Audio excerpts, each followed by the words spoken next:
Hello, everybody. Welcome back to Rewind and Replay. I'm Matan. I'm Adrianna. And I'm Caitlin. And today we're talking about two of our favorite horror games, Until Dawn and Man of Medan. But first, Caitlin has a very important update about her electronic ghost haunting. Caitlin, please. So if you listened to last week's episode, we talked about my haunting, and as we were talking, our guests, Punk Rock Horror Podcast, they got cut out of the podcast. So I'm Immediately. Yeah. Immediately. It's a very quick reaction to Caitlin shit talking the ghost that's haunted. I'm gonna get cut out of this podcast now. So ever since then, it's gotten worse. So that night I was watching a movie with my parents and the movie just stops. And we were like, what the heck? And we realized the Wi-Fi was out and we're like looking all around like at the Wi-Fi router and everything, trying to figure it out. We like try resetting it. It's not coming back. It's like on, but it's like not having like power to it was like the weird thing. It's weird. I'll get into how this happened, but so my dad like calls the Wi-Fi company or whatever and is like talking to the person on there. And I walk into the back of the apartment, like where my bedroom is, and I try turning on the light and the light won't come on. I'm like, what the heck? And like I try like the fan, like a few different things. I'm like, is the power out in the back of the apartment? So the what's it called? Just like power box basically is actually in my bedroom. I don't know why the apartments put it in my bedroom, but they did. So I just went and like flipped the switch and turn it back on. And then the Wi-Fi starts to like come back and everything starts to come back on because apparently there's like a part of the Wi-Fi that's like on this side of the apartment that got turned off. So it like turned off the Wi-Fi even though the power to that side of the apartment is on. But the really weird part is that like no one had been in that side of the apartment for like 2 hours and we had been watching the movie on Netflix. So the Wi-Fi was on, it was working, the power had not turned off. No one was on that side of the apartment and then the power just like shut off on that side of the apartment. That's so weird. Also, I've never heard of a partial power loss spontaneously. It has happened in our apartment before. Usually it happens like if you're using too much power on that apartment. Which but you could it like we do have some of our like Keurig and stuff connected on this side because like right where it cuts off is like the dining room. So we have like some of the appliances, and then if in the morning like too many people are using appliances like making breakfast and like if there's like stuff on like lights and everything on, occasionally it'll shut off, but like it never happens that like it doesn't happen often. And no one was on this side of the apartment. We were all like my grandpa's bedroom. Weird. I love my grandpa. He's on the opposite side of the apartment. Like his power isn't in the same like connection as this one. That's very weird. It's very weird. So then the next morning, it was like, I think it was a Monday. So I was like sleeping in, like not super late, but you know, I don't have work in the morning like my parents do. So my mom woke up at like 8 a.m. and the power was out again when she woke up and she had to like come in my bedroom and turn it on. And then like 2 hours later, as I was like starting to like get ready for the day, the power clicked off again. And I had to turn it back on again. Did you reach the apartment complex? Have they said anything? Yeah, my parents like asked for them to come in because they think it's something wrong with the box. But Right. like it also Reasonable. They haven't come. They haven't come yet to fix it, but it stopped. Like it hasn't done it again. So I was mad at you, girl. And then so the same morning that the power clicked off twice, I went on my computer and like I got this really weird message from Zoom that like I've never seen before. And it was like, you're haunted. I might still have a picture of what it said. I should have had this like pulled up and ready. It said, "Hey Caitlin, you're haunted." It did. No, it said like, oh my gosh, sorry, let me find this real quick. I'll take the moment to show off my cute black cat Pez. For everyone listening, I'm so sorry. Maton's being a jerk by not actually showing you. Yeah. It's a cute black kitty. Yep. Okay. It said, security warning, untrusted server certificate. Your connection is not private. Attackers might be trying to steal your personal or financial information from Zoom. This server could not prove that it is Zoom. Its security certificate is from Gateway Authentication. It said, trust anyways or do not trust. I just hit the X. because I panicked. It popped up like 5 times. And I just kept hitting the X because I was panicking. That's weird. That's Then it fucking weird. stopped. And then I had a meeting later that day and I used Zoom and And nothing? it was fine. Nothing happened. Maybe it's related to the power outage and like the Wi-Fi. That's what I was thinking because it was like the same morning and it was like Yeah. 10 minutes after the power outage. It was just weird. This is sussing me out, man. Dude, I'm not kidding. Like, you're haunted. Like, yeah, Adrianna and I talked about this. Like, to me, this started as like a bit, and it has like increasingly become less and less of a joke. Less and less of a bit and more scary. Yeah. More and more you're haunted. Okay, most ghosts are harmless, by the way. Really? They're just buddies. Yes, most horror movies are exaggerated. Anyway, so this morning it continues. I woke up and I went on my computer, and usually my computer just like disconnects from the Wi-Fi. I don't know why it does it. I usually have to reconnect every morning. So I woke up and I was trying to connect to the Wi-Fi, and every time I clicked on like the little button to connect and like it would like pop up the Wi-Fi's, I just noticed that your camera like focused on your pumpkin instead of you. So Yeah, it was blurring me out. I was like, Anyways. whoa. Distraction. Okay. So I tried to get on the Wi-Fi and it would pop up all the Wi-Fi's and it would scroll really fast to the bottom to like private network. And Whoa. What? It would like scroll to the bottom automatically? Yes, automatically scroll to the bottom to private network. And then it would like highlight private network. Like it was trying to get me to click on it. And I would like try to scroll to the top. And every time I would stop scrolling and go straight to the bottom. Was your mouse acting up? Did it do it on any other pages? Wait, what was that? Did it do that on any other pages? Well, I didn't open anything else yet because my Wi-Fi was right. up. So I don't know if it was my mouse, but it kept. I mean, it was definitely your mouse. It was definitely your mouse. It's just, that the ghost might have been messing with your mouse. That's nuts. That's really fucking spooky. That's crazy. And the fact that it kept taking me to private network down at the bottom, like no, like I don't know whose network this is. And maybe finally, like I just like redid it like 3 times and then finally it stopped doing that and I was able to connect to like my Wi-Fi. Maybe you're just getting hacked and these hackers are like watching us. You have to make friends with your ghosts. Your hackers are watching us record this right now and they are laughing their asses off. Matan, it's like your it's like my pilot, yeah. Pilot that you wrote, yeah. Right. All right. That would be fun. Yeah. Just spook with somebody. Don't even steal their shit. Just like mess with someone. Yeah, mess with them a ton. Yeah. How do I make friends with the ghost, Adrianna? Adrianna? How do I make friends with the ghost? You talk to them. You hang out. Okay. No, you're good. You talk to them. You hang out. You leave them gifts. You try to ask them what's up. You do not play Ouija. And I guess you could, but what? I said, don't you talk to them through the Ouija board? I guess you could. I see a lot of jokes on the internet about like Waluigi boards. This is not my joke. This is not new. But has somebody made it? Has somebody made it a product? I haven't seen it, but I would love that. Waluigi board? Yes, a Waluigi board. I think Nintendo probably would not sign off on that. It would have to be under the table. But it could be make some big cash money. I have an update of my own. If you could not tell, viewers, the angle on my camera is much wider. You can see my Pokemon pillowcase. It is a wonder that I've ever been laid. But we're gonna see how often he changes his pillowcase now. I did not think about that. Never. Oh man. Never. Well, the reason I have a new webcam is because I have a new computer. I just finished building my own PC. It is very nice. I am very satisfied. I have had many issues. It has been a long and arduous journey, but I think things are set. Sometimes I still have issues with my wireless adapter. Hopefully that will not happen while we are recording. But me too. Adding to that, I will begin streaming very soon. My Twitch is linked in the description below. You can give me a follow.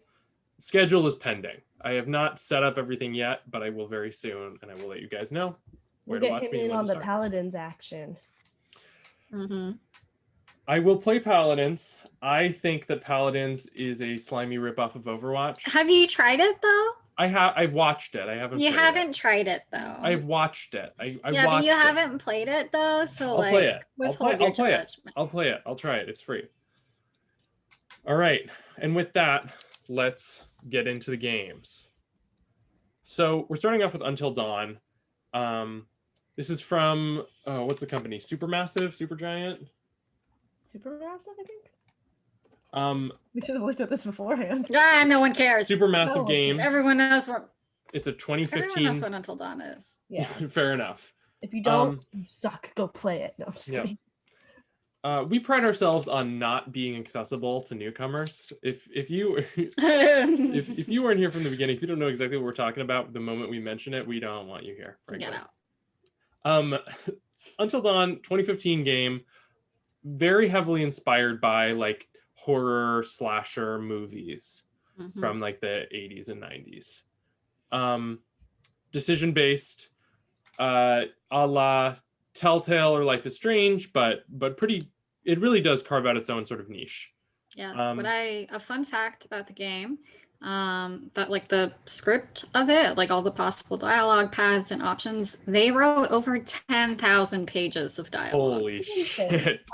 I struggle to believe this. I do believe you, but I struggle to see how this is possible because that's a lot of dialogue. 10,000 pages. That's wow.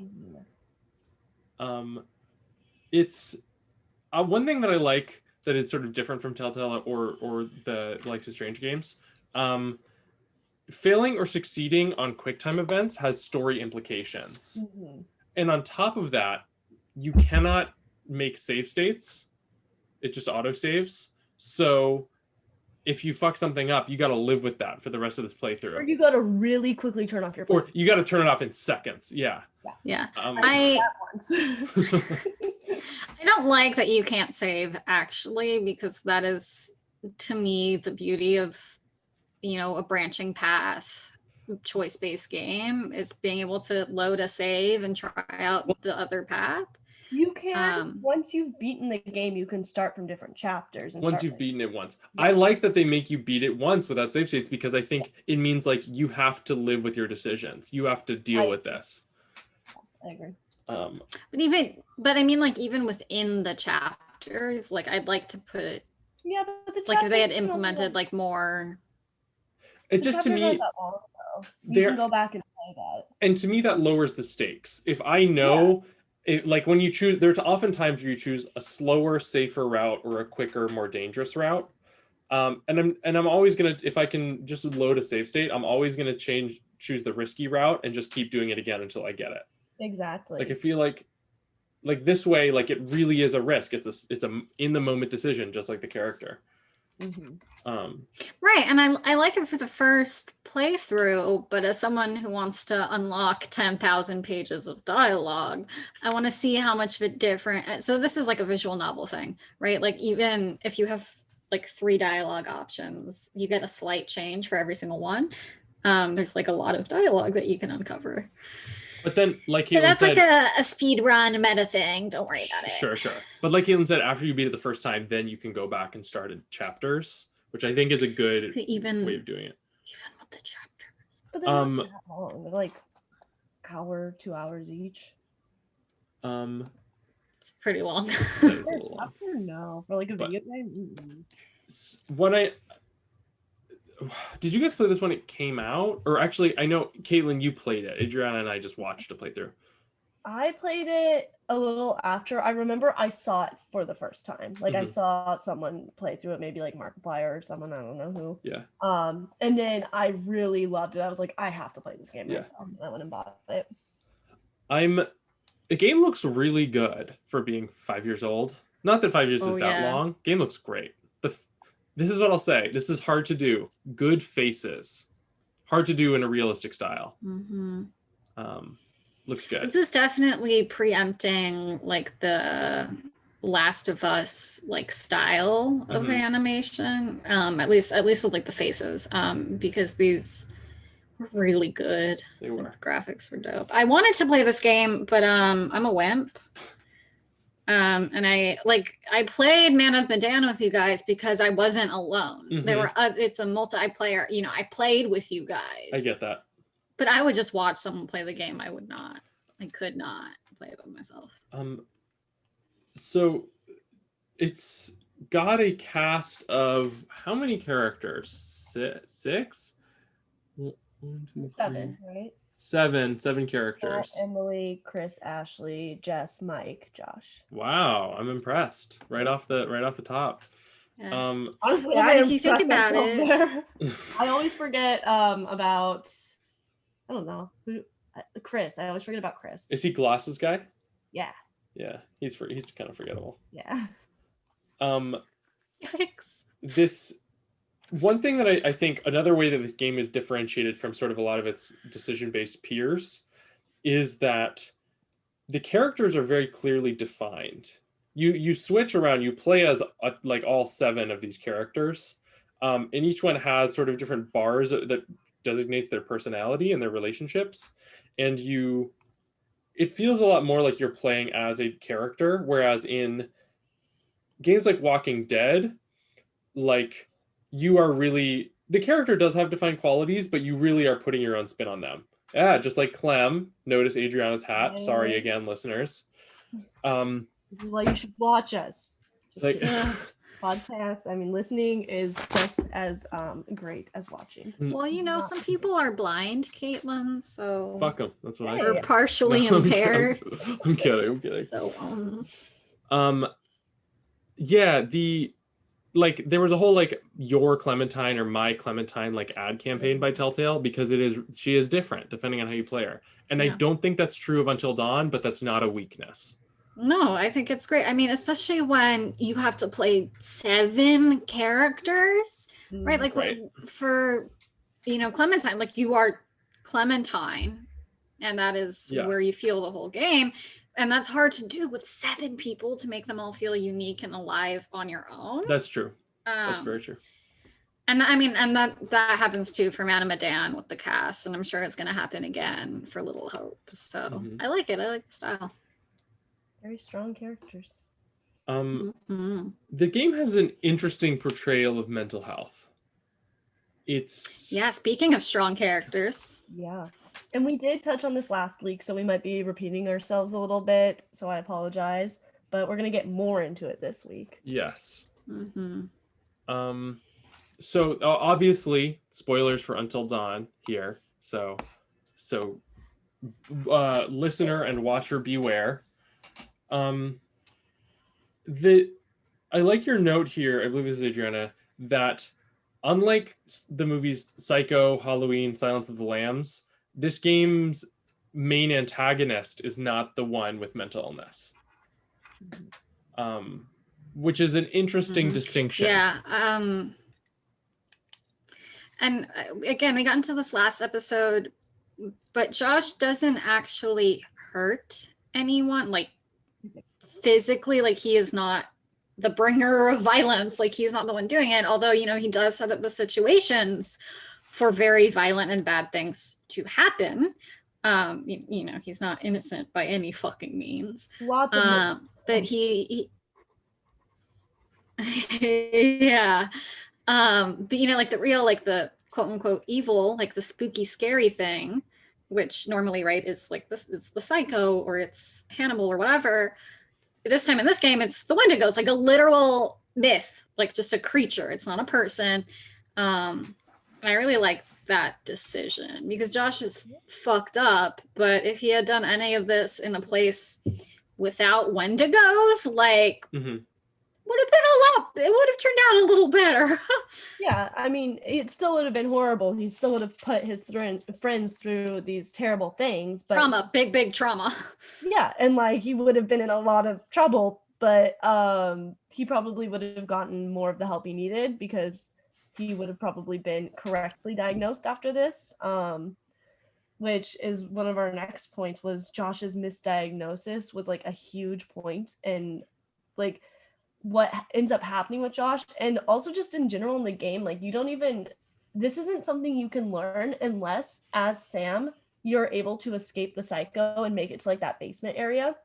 And then you're able to like look through Josh's files, which I thought was a really interesting choice. Yeah. Because it's like not something that everyone will see in the game. And it's kind of hard to get to. Like for Sam to get away from the psycho is like pretty hard to do. It's an interesting, I really like the idea of hiding stuff like that, hiding things behind like success on QTEs. Not so much, nothing critical, but some interesting tidbits. Maybe this could have gone in the main game in this part everybody's going to see. I'm not sure. I don't think so, because I think it's a really apt representation, because most people do mask their mental illness. Like you have to work for it. You have to get 5 hearts friendship with this person to like uncover that aspect, right? Or you have to go through the QuickTime event and escape the psycho and go to the basement. And while I mean, like, it's easy to misunderstand Josh, or it's certainly more black and white if you don't get to this part of the game. But it's also very accurate to how we judge other people in real life. Like, we don't have all this extra information, and so we do judge people a little more black and white. We are less understanding because we don't know and we don't look for it. Yeah, that's pretty much what I was going to come in to say. And then just add on that, like, you still gain enough information through the gameplay, even if you miss the spot, to learn like what's going on with Josh and like about his mental health issues. You just don't learn that about like how he did try to get help but was like misdiagnosed. And I think, like Adrianna said, that's a great addition to the game, because as a player, you don't know that either. Like, you're led to believe he's the killer and then he's not. So I think it's just a great like metaphor for that. I think the way that I like your note that making him not the main antagonist, he's your friend. He's a character you play as, and he's your friend to everybody else there. It engenders empathy instead of labeling him as evil. And I think that's an important distinction. I totally agree. There's also a moment in the game where you get to see from Josh's point of view, like all like his actual psychosis. And that's also really important in empathizing with him and humanizing him, because if I saw my 2 dead sisters fucking mangled and a giant pig head trying to kill me, I would lose my shit too. I mean, it's very understandable. He wasn't getting help. He was doing the best with what he got, and what he got was not great. Sure. Absolutely. For those who don't know, the game starts with the whole gang, all the playable characters, plus Josh's 2 sisters hanging out at a cabin, Josh's family's cabin in the woods, and the 2 sisters tragically die. They go missing, but you, the player, see them fall off a cliff and die. And then this is a 1 year later, a couple years later? 1 year later. 1 year later. Yeah, anniversary trip. Josh is bringing everybody back to the cabin, pretty dark. And he then dresses up as this psycho clown kind of guy and terrorizes them. Yeah, and the reason they go and run and fall off the cliff is because all the friends played a prank on Hannah. Right. And that's caused her to like be embarrassed and run off. So Josh blames them for his sister's death. So he plays a gruesome prank on them. Yes. But then it is discovered that Josh is the psycho. He doesn't actually physically hurt anyone. But then you learn that there is a curse on the mountain that the cabin is on. That anyone who eats human flesh turns into a Wendigo. Pretty specific. Like, I wonder how many other mountains have this curse, but like nobody else has eaten anyone on it, Like, that would be really funny. It's very rare. Cannibalism is very rare. Well, it wasn't way back when. Well, in the story. And like you're right. It happens twice in the story, which is pretty exceptional. That's Yeah, a lot. it's a Yeah. lot. Right. But my point is in general, this shit Right. does not happen very much. Yeah. Anyway, first time it's minors. Maybe it's because there's this curse that it causes them to want to It eat. causes maybe there's more to the curse. I would hope that there is more to the curse and that it's not just like cannibalism happened twice. Basically minors. But if you think about it, the curse is actually like very fitting punishment, just like justice. Like, hey, you ate someone? That's not cool. Punishment. Wendigo. Also, at the same time, the two experiences, and like I know Matan, you're about to bring them up. They're both like desperate experiences that like no, I know survival. Yeah. But it's also it's not for fun. No, I know. Not for fun. We didn't have barbecue sauce to go with Tim's thigh. Yeah. But the first time is some miners, I think in the late 1800s or something, get trapped in there, get trapped in a mine shaft, have to eat each other to survive. They become Wendigos. And then there is when the sisters fall off the cliff, actually only one of them dies. The other one's still alive in the cold, alone. And she, I think, eats her sister to survive, which is pretty fucked, and becomes a Wendigo. Yeah. Also, there might be some of the insane asylum patients out there. Maybe they turn. Is it all the miners? You go to an insane asylum at one point. Yeah, so the miners started to like lose their minds and they went to like the insane asylum. Oh, okay. That they were losing their minds because they were starting to turn into the Wendigos. Same people. Okay, gotcha. But creepy shit, you guys. But again, like the scariest if they turned some of the patients in there more into Wendigos and like made that worse, because there were a ton of Wendigos. Like there were a lot of Wendigos. Yeah, it's true. So maybe it happened 3 times on this mountain. I wonder if there's another mountain that's like, if you kill your sister, you turn into a bird. But nobody's ever done it on that mountain. Nobody's ever killed their sister on that mountain, so nobody knows about this. So that's our goal. We're gonna go test out all these different things. We're gonna go to different mountains. No, we're not. No. If any of you guys want to submit to cannibalism, hit us up on Twitter. That's at rewind.replay. No. This is turning into a very different podcast. The one complaint I have about the game, I mean, this is sort of a small moment, has wider implications. There's one QTE, QuickTime event, that asks that you do not move the controller. You're supposed to stay really still so that you don't get detected. There are a couple of that kind, but this one in particular tells you not to move, but it always registers you as moving because it is critical that this one character dies. But what bothers me is that they are faking it, just that they're pretending that to give you choice, and not choice, but want you to feel like you've done it. Right. What I wish is that they would maybe give, like, this is harder to write, I know, but make a couple different instances in which he could die within a window, and maybe make them increasingly difficult, or maybe, or let's say he doesn't die at that one moment, give some reason that he's incapacitated or something. You can take him. Walking Dead has done this, where people are conditional. They can die, or they can be written out another way. Sometimes they just die anyway, but sometimes they'll written out other ways. And I wish they would have done that here instead of faking a QTE. Well, that's interesting that you say that, because when you are playing the game, especially for the first time, or if you haven't done extensive research and it's like your third playthrough, you will be confused. You will try different strategies, but you will not know that it's an auto fail. And then, you'll go Google, like, why can't I win this QuickTime event? And then you learn it's an auto fail. And I think, like, part of that discovery process is important, but also, like, having more QuickTime events just raises the anxiety, the stakes when you're playing, even if, like, it doesn't, like, he's going to die either way. Like, there's nothing actually important, but it makes you feel a certain way while you're playing it. Of course, again, for like the first time really is where it's most impactful. And like, this is something that's actually really common in tabletop games,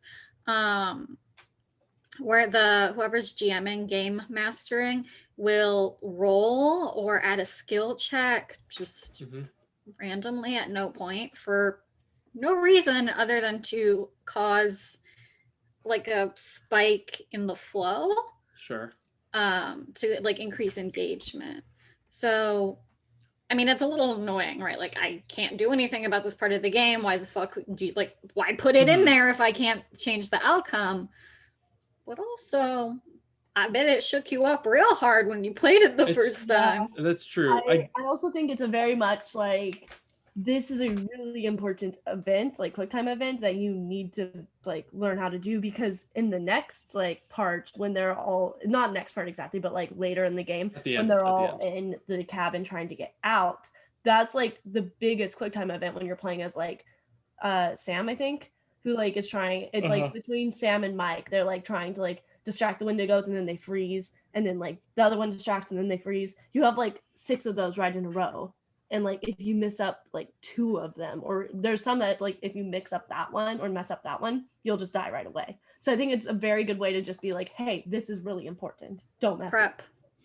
That's true. Yeah. I guess you're right. I guess it's setting up for later payoff. I guess it rubs me the wrong way that it pretends that it's a QTE. Like, again, like if you're gonna kill him, you can have this QTE as one way to kill him, and then have him die in a way that you can't help if you pass the QTE. Yeah, I get that. Yeah, I get that too. But I mean, I understand what you're saying. It serves a purpose. It just rubs me the wrong way a little bit. Especially, and I agree with you, especially like when you play this multiple times.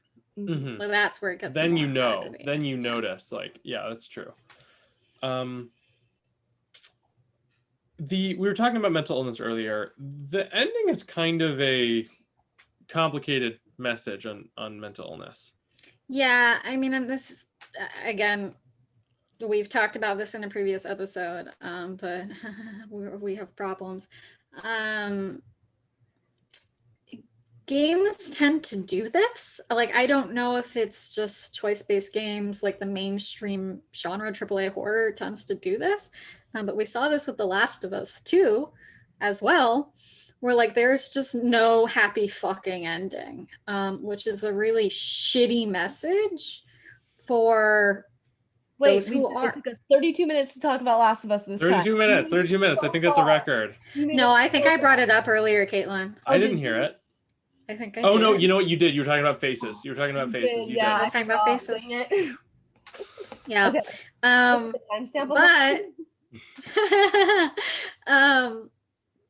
But like, I mean, again, and I know Matan, like you really like the ending for The Last of Us 2. You felt there was hope. But you know, like different interpretations. But in this game and Until Dawn, like there's no interpretation. Like there's no fucking happy ending. For Josh. For Josh, yes, for Josh, for the mentally ill person. True, you're right. I don't think even if everybody else survives, I don't think anybody's coming out of this. They're happy. traumatized. Yeah, you're right. You're right. Yeah, like everything's bad. Nothing good happens. I mean, they survive. And like no matter what, they've lost a friend, because even if like they're still friends with Josh, even after everything, they've definitely like just lost a friend. Even if you save everyone, you still can't save Josh, and like that's. And now they have a bunch of trauma and mental illness, and they just watch their friend with a mental illness kick it because he didn't get the help he needed. That's not a great message either for them, like in the world of the game. You're right. I think so. To me, if we're talking about endings and hopelessness, like I think that those endings have a place. I think the issue is that it's sort of a widespread thing. It is a widespread message that like mentally ill people cause damage. Some mentally ill people do cause damage, but absolutely. But the issue is that it's a sort of a societal thing, and so then you kind of have to make the changes on an individual basis, because there's no one to report to, like, excuse me, like CEO of mental illness in video games, can we like change this please? Like there's no one to go to. It's a cultural thing that's hard to pin down. Yeah, and I mean, and in this game in particular, it was just aggravating that they're, reinforcing this. It's not as aggravating in like horror movies like Psycho. Like it's very clear cut. There's no complexity to it. Sure. But Josh is so complicated. Like this is one of the few semi-redeeming, like you feel for him stories. and it ends shitty anyways. And which often, it does in real life too. It ends shitty Right. anyways, no matter, That's the thing. you get help and the help sucks. Because societies, we live in a society, but We live in a society. You said it, not me. You're right. That's why I think like there is definitely a place.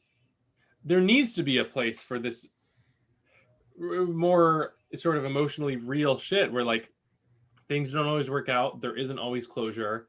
Sometimes good people do bad things and bad things happen.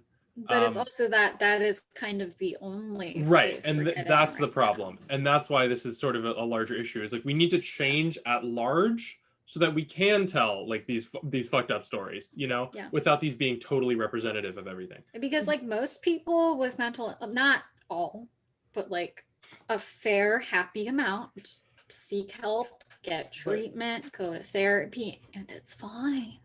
It's great, but we tend to over dramatize the bad things in life. I mean, we see it on the news too, right? Like there's not a good news section. There's like, today this many people died because blah. But, there's room to grow. Either way, this game's fucking fantastic. Yeah. So one of my favorite games. All right, then that brings us to our mid-roll. We would like to take a moment to thank our sponsors. No one, once again, but this episode is supported by our patron, Matan sucks at Injustice 2. Yes, he does. No, we're not. Patron. No, just let me read my mid-roll. You don't need to comment. You don't need to bolster him. You don't need to support him. Let him think he's doing something that's right. If you would like your name to be read on this podcast, you can support us at patreon.com/rewind_replay, which is linked in the description below.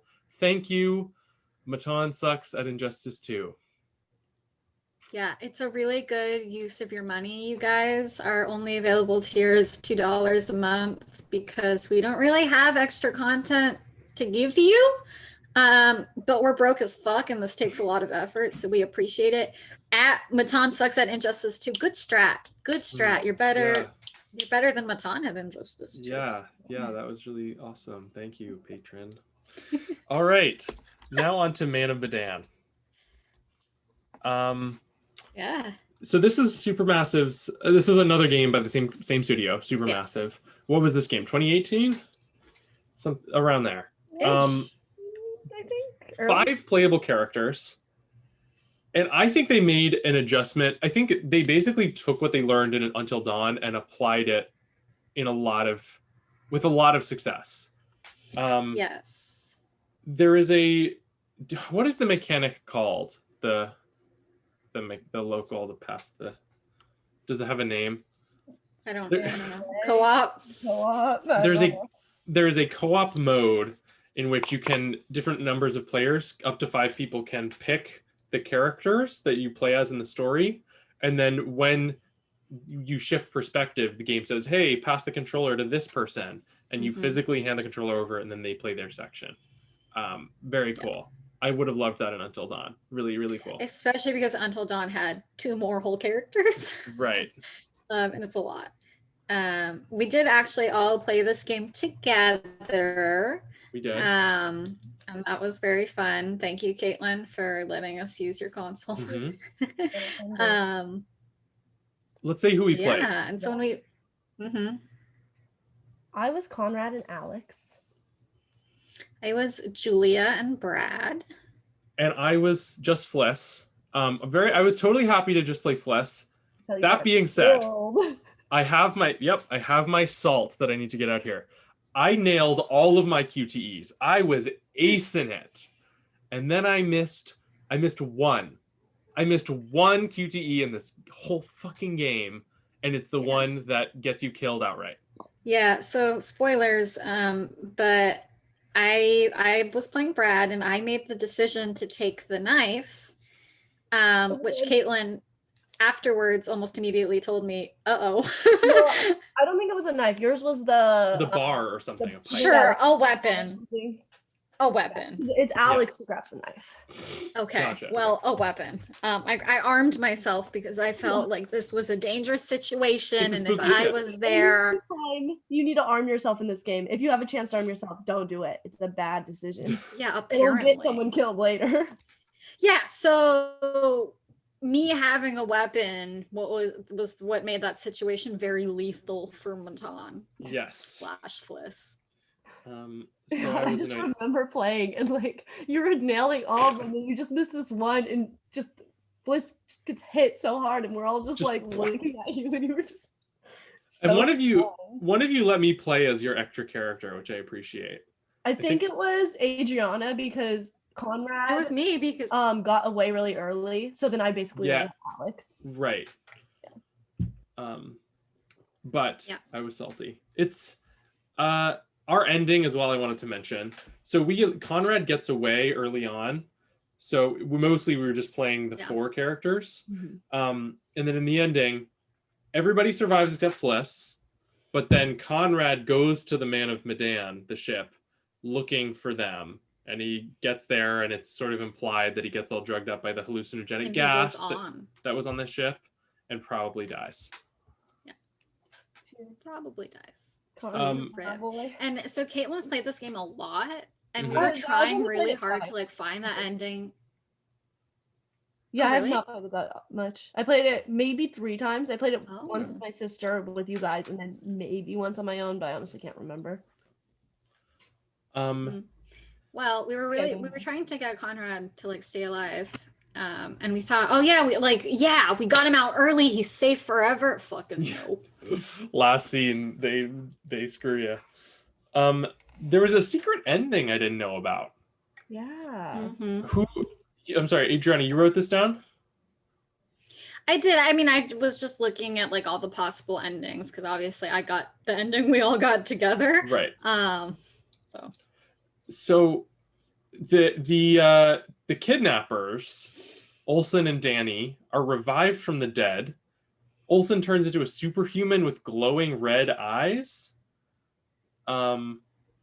Basically, and then they fight, and then it seems like Olsen is transformed into some sort of superhuman, maybe a side effect of the Manchurian gold. What happens after is unexplained, which is kind of weird. So I wanted to connect this to just a brief bit on speculation on Little Hope, which is the next game in the Dark Pictures anthology coming out, I think, October 31st or October 30th. It's the 30th? 30th, and we're going to stream it, so check it out. We are going to stream it on Halloween. But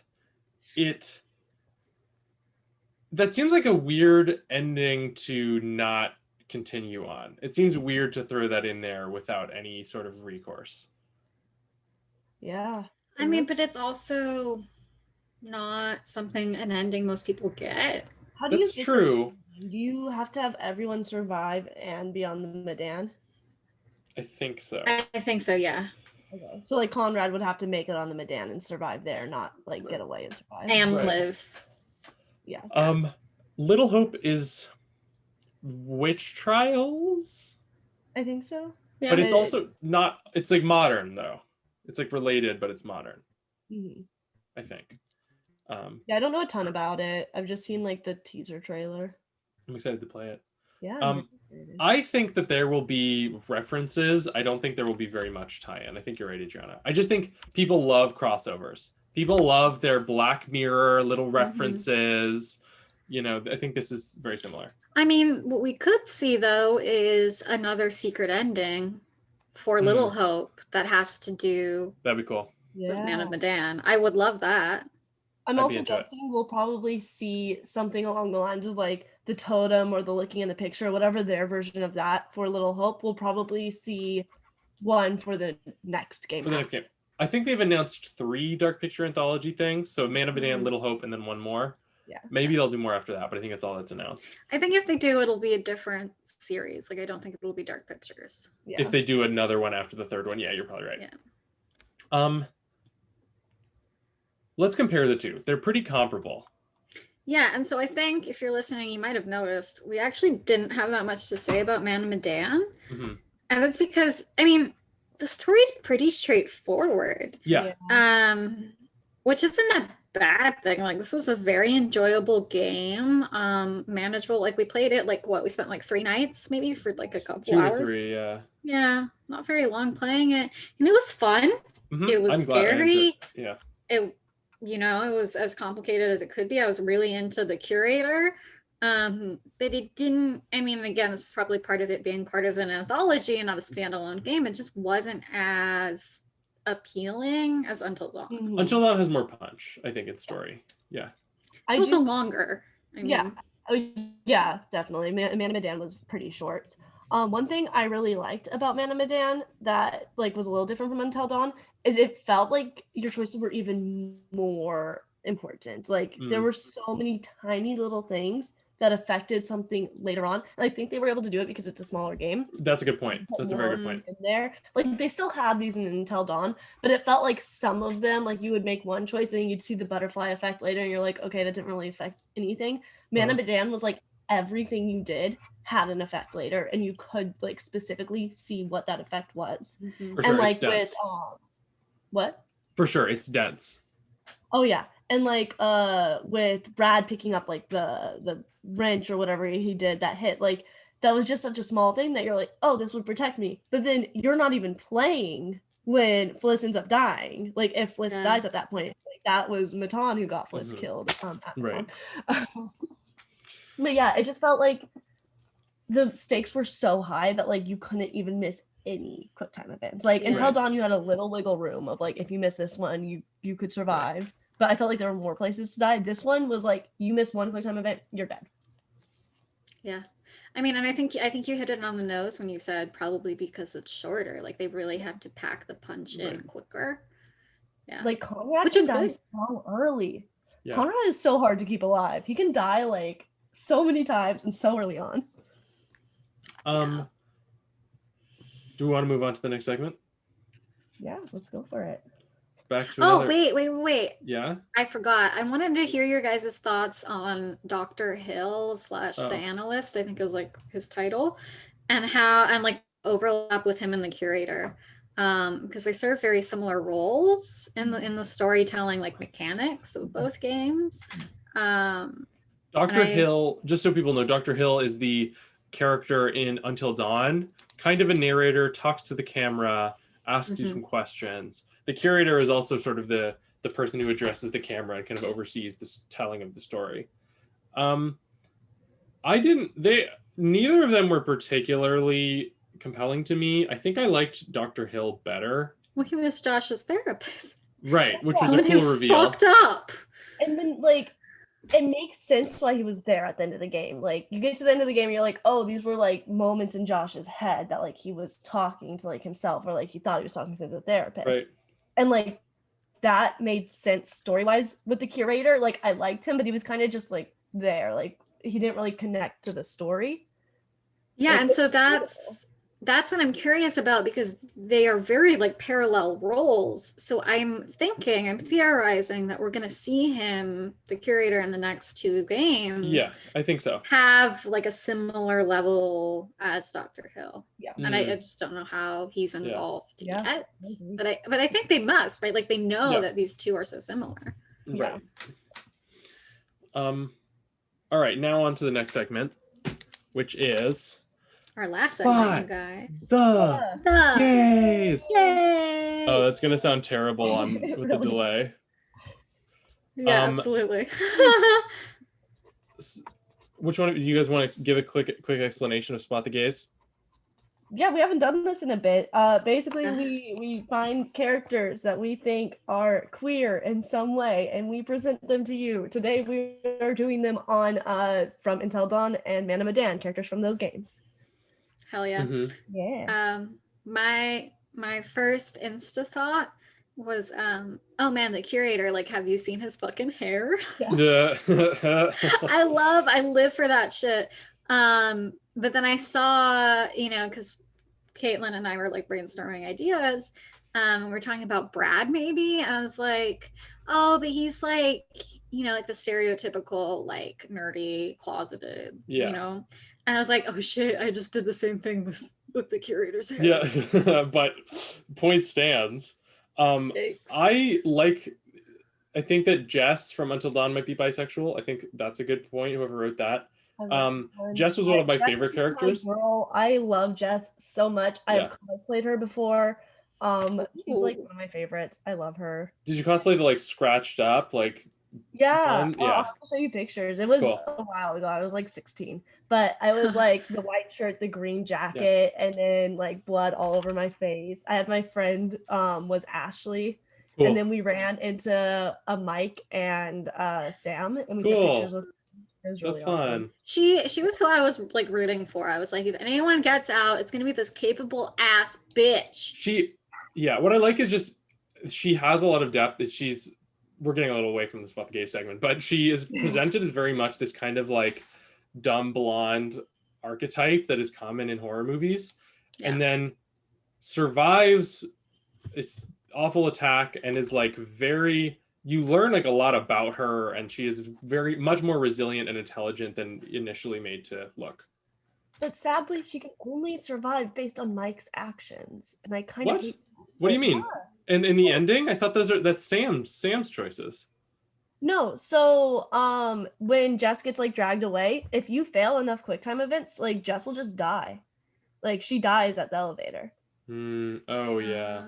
She'll get like her jaw ripped open, and then like that's how you know if she succeeded or failed, because like one way she's still alive, the other she's like actually like Yikes. That's something we can unpack more in another episode. That's an interesting I never thought about that until like you said that, because I always saw the same thing kind of with Fliss and Brad. Really? Oh, well, okay, but I think that's different, because this is like Jess's survivability is based entirely on like Mike's like ability to save her. Yeah. And this is like Brad is tripping balls and like fucking clocks Fliss with a wrench. Yeah. Yeah, I know, but I mean, in the same way, right? Like if I hadn't picked up the wrench. That's true, but I guess like it's more because it's less obvious. I think to me it's like Jess. Yeah, no, it plays into the stereotype. Needing to be saved, right? Yeah. Needing to be saved versus needing not to be killed. Yeah, and I think part of why we get major fucking bi vibes from Jess is just because she's all of our favorite, maybe. Like I see myself in her a lot, so that's probably why. She's also what's the name of Mike's ex who's there as well? Oh, Emily. Emily, they for